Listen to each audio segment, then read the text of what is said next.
Hey everyone, in this video I'll show you how to change the display language in Windows 11 quickly and easily. First of all, open the settings. You can click on Windows and type your settings, or you can press Ctrl I for the shortcut. Alt I, Windows I for the shortcut to open the settings. Now go to the language settings, click on time and language, then select language and region.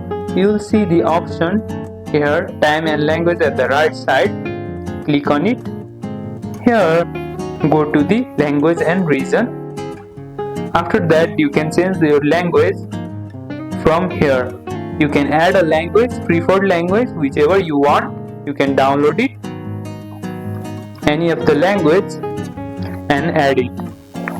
You can also change the country or region from here. As you can see, there are only two languages in my settings, and that's it. Your Windows 11 display and keyboard are now set it to your preferred language. This helps. Make sure to like and subscribe, and I'll see you in the next one, and follow for more Windows 11 tips.